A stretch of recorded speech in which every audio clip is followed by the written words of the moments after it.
નમસ્કાર વિદ્યાર્થી મિત્રો, આપણે એક વિજ્ઞાનનું ચેપ્ટર પૂરું કર્યું. હવે આપણે ગણિતનું પહેલું ચેપ્ટર શરૂ કરીએ છીએ, સંખ્યા પદ્ધતિ.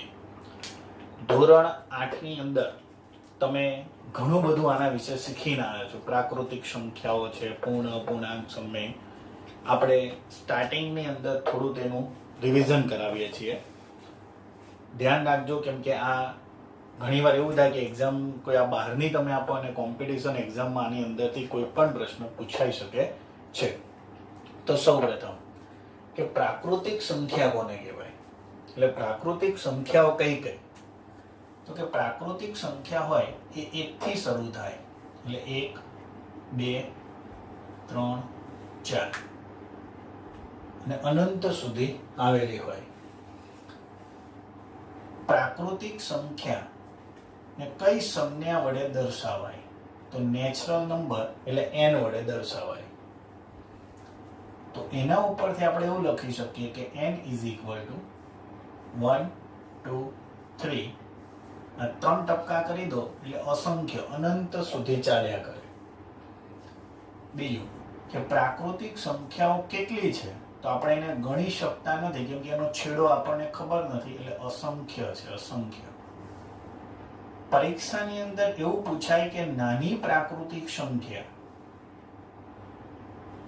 સૌથી નાની પ્રાકૃતિક સંખ્યા કઈ? તો 1, કેમ કે આ સૌથી નાની. સૌથી મોટી પ્રાકૃતિક સંખ્યા કઈ? તો મળે નહીં, એટલે અશક્ય છે. બરાબર, આ પ્રાકૃતિક સંખ્યા વિશે.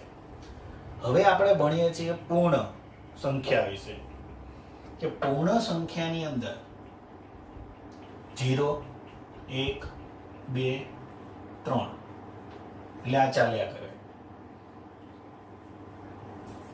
સંજ્ઞા કઈ સંજ્ઞા વડે દર્શાવાય? W વડે. તો W = 0 1 2 3 અને આ ચાલ્યા કરે.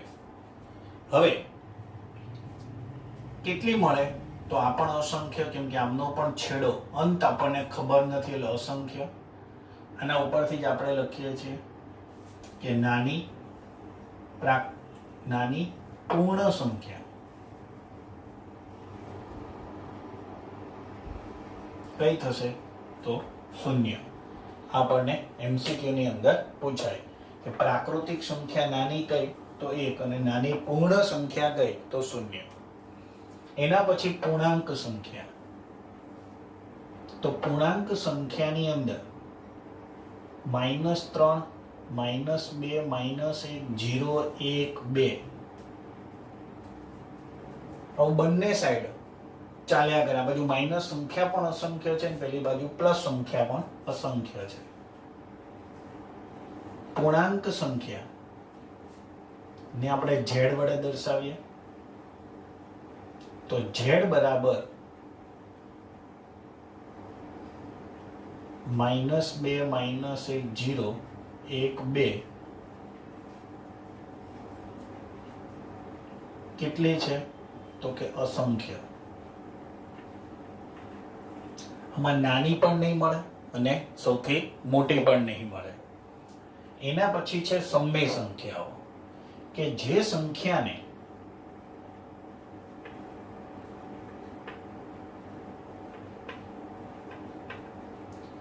P/Q સ્વરૂપે દર્શાવી શકાય.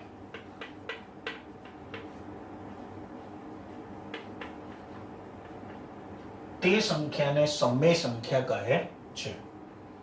બીજું કે P અને Q એ પૂર્ણાંક હોય અને Q0 = 0 હોવો જોઈએ, એટલે 0 ન થાય.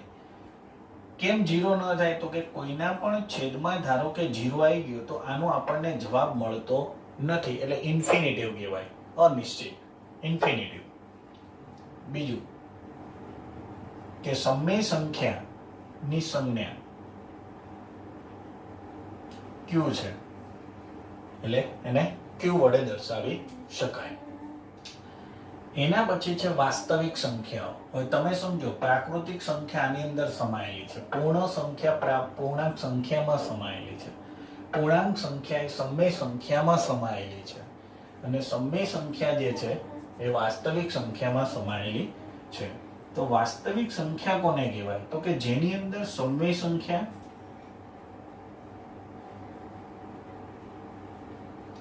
અને અસમય સંખ્યા નો સમાવેશ થાય એવી સંખ્યાને વાસ્તવિક સંખ્યા કહેવાય. સંજ્ઞા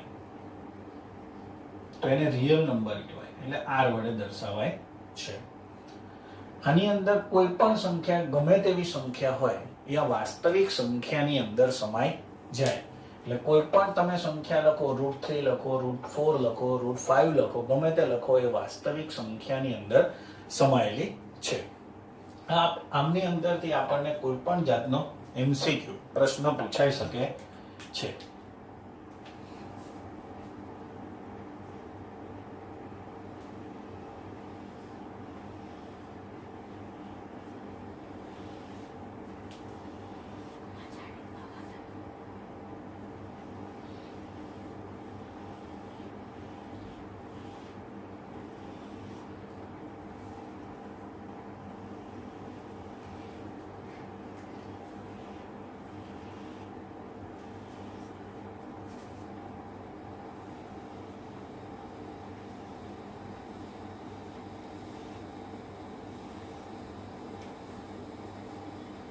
આ વાસ્તવિક સંખ્યા છે, બધા કરતા મોટી છે.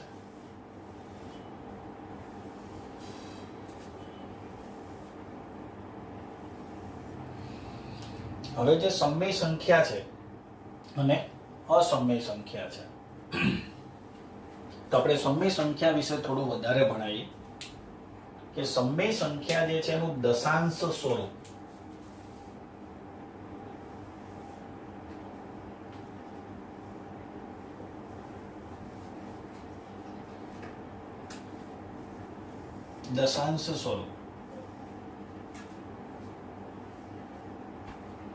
એ શાંત હોય અથવા અનંત આવૃત હોઈ શકે છે. હવે શાંત હોઈ શકે અને દશાંશ સ્વરૂપ એનું અનંત આવૃત હોઈ શકે. શાંત સ્વરૂપ એટલે શું? તો એવું સમજો કે 1/2 તો 0.5, 5/2 એટલે 5/2 અઢી 2.5, જેનો ભાગાકાર કરો ને જવાબ 0 આવી જાય તો એ શાંત સ્વરૂપ છે. અનંત આવૃત એટલે શું? તો 1/3 તો 0.333 આવું ચાલ્યા કરે ને આપણે શું કહીએ? 0.3 ઉપર 12 લખી દઈએ. અનંત આવૃત 2/6 તો 0.666 આવું ચાલ્યા કરે, એને 0.6 12 લખી દઈએ. આ અનંત આવૃત છે કે એકનો એક આંકડો અથવા તો એકથી વધારે આંકડા રિપીટ થતા હોય તો એને અનંત આવૃત કહેવાય. અને શાંત એટલે શું? તો જેનો જવાબ 0 આવી જતો હોય. હવે જેવી રીતે આ સમય છે એવી જ રીતે આપણે અસમય વિશે ભણીએ.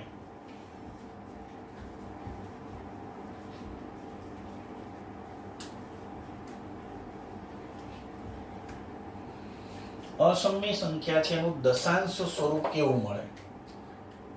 તો એનું દશાંશ સ્વરૂપ